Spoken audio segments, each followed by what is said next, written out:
नमस्कार दोस्तों, जैसा कि आप सभी जानते हैं गर्मी के मौसम में कूलर सबसे यूज़फुल है। कोई भी हो गर्मी के समय में कूलर को ढूंढता है, कूलर के आगे जाके बैठता है। लेकिन अगर ऐसा हो जाए कि आप गर्मी के समय में बाहर से चिलचिलाती दोपहर में आए और घर पे जाके कूलर के सामने बैठे और कूलर नहीं चले, तो आप इसे खुद रिपेयर कर सकते हैं घर पे।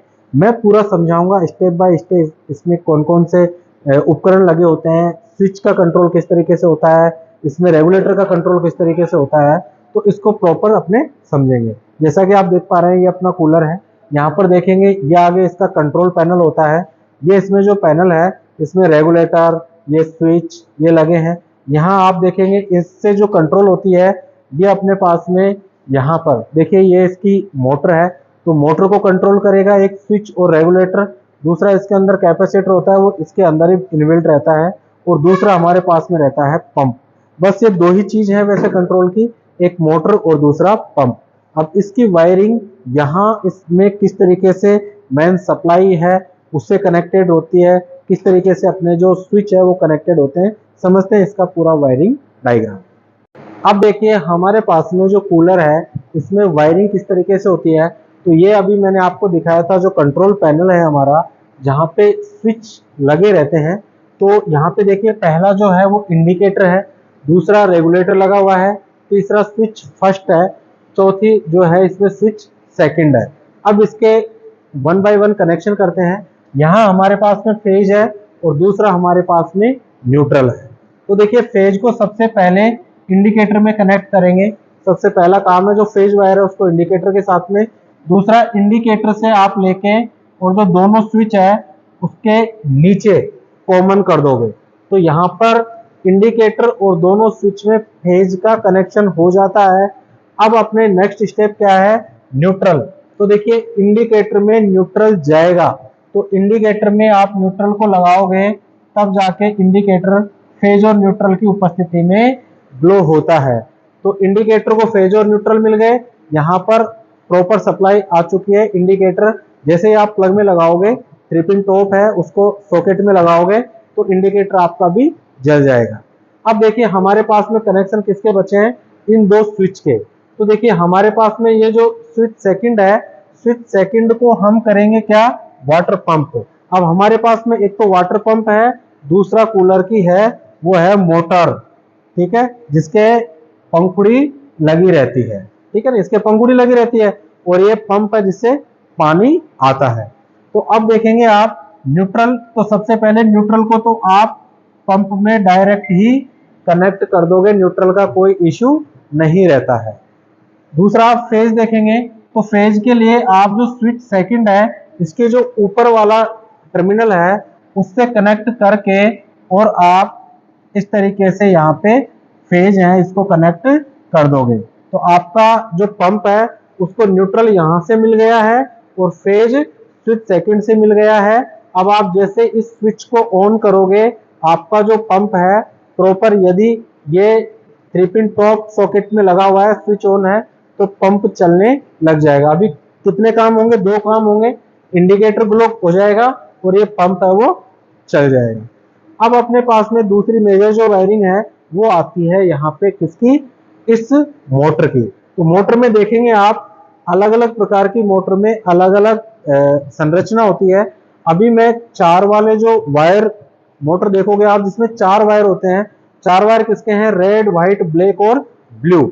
इसमें ब्लू है वो कॉमन होता है, कॉमन का मतलब उसको आप न्यूट्रल के साथ कनेक्ट करोगे। तो देखिए न्यूट्रल वायर यहाँ आ रहा है, न्यूट्रल वायर के साथ में आप यहाँ कनेक्ट कर दीजिए, कोई इश्यू नहीं है। या प्रॉपर आप दूसरा वायर भी लेंगे तो दूसरा वायर लेके भी आप कहाँ कनेक्ट करोगे, वो इस तरीके से यहाँ से न्यूट्रल से,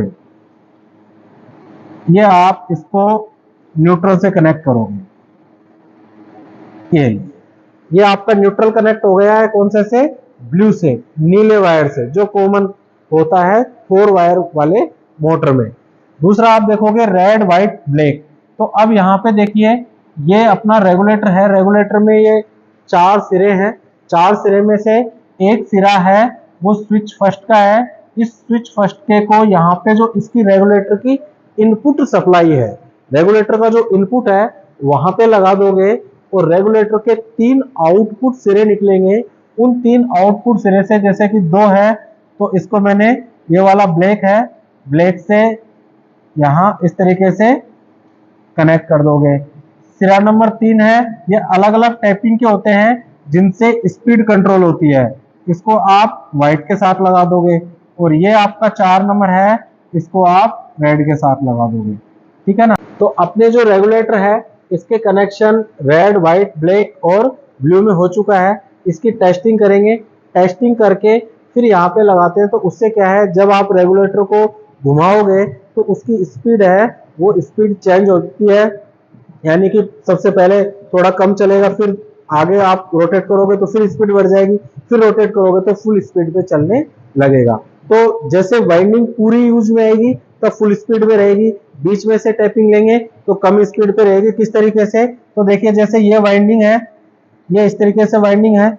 अब यहाँ पे देखेंगे आप 1, 2 और ये 3, तो मान लीजिए ये रेड है, ये व्हाइट है और ये ब्लैक है और ये ब्लू है। ये इस तरीके से वाइंडिंग रहेगी, ये टैपिंग रहती है। ब्लू है, ये तो कॉमन हो गई है। अब देखोगे आप ब्लैक के साथ अगर लगेगा तो कम स्पीड में चलेगा, व्हाइट के साथ में लगेगा तो थोड़ी स्पीड और बढ़ जाएगी, और रेड के साथ में लगेगा, यानी कि ब्लू और रेड में आपने लगाया है तो फुल स्पीड के साथ में चलेगा, क्योंकि पूरी वाइंडिंग है ये यूटिलाइज हो रही है। तो अब आप इसमें मल्टीमीटर लगा के देखोगे या सीरीज टेस्टिंग लैंप लगाओगे तो यहाँ पे लैंप है वो डिम जलेगा, यहाँ पे लगाओगे तो थोड़ा ज्यादा जलेगा, यहाँ पे लगाओगे तो और ज्यादा जलेगा, यानी कि जस्ट ब्राइटनेस और रोटेशन उल्टा होगा। जिसकी ब्राइटनेस अधिक है वहां रोटेशन कम है, जहां ब्राइटनेस कम है वहां रोटेशन अधिक है। तो ये टेस्टिंग करके आप इस तरीके से इनका कनेक्शन कर देंगे। दूसरा सबसे इंपॉर्टेंट है वो ह्यूमन प्रोटेक्शन के लिए अर्थिंग का होना आवश्यक है। तो भाई आप जहां भी, या तो आप यहां से ले ले या फिर आपके जो कूलर की बॉडी है उससे आप अर्थिंग, एक जो अर्थिंग वायर है वो कूलर की बॉडी के अवश्य लगाएं। इससे क्या है कि जैसे कोई भी इनमें फॉल्ट होता है, बॉडी के वायर टच होता है, तो उस कंडीशन में करंट इस अर्थ वायर के थ्रू सीधा कहां चले जाएगा, ग्राउंड में चले जाएगा और आपको झटका नहीं लगेगा।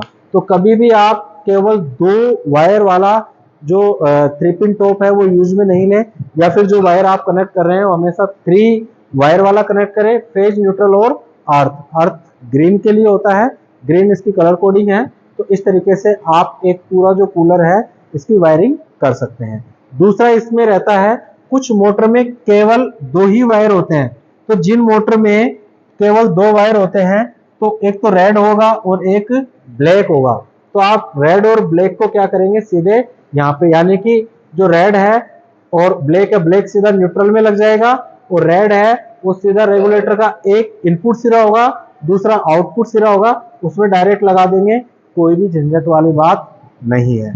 तो ये है अपना कूलर और इसकी प्रॉपर वायरिंग। आई होप आपको समझ में आ गई होगी। तो दोस्तों वीडियो अच्छी लगी हो शेयर करना ना भूलें और चैनल को सब्सक्राइब अवश्य कर लें, ऐसी वीडियो आपको मिलती रहेगी। नोटिफिकेशन बेल को अवश्य प्रेस करें।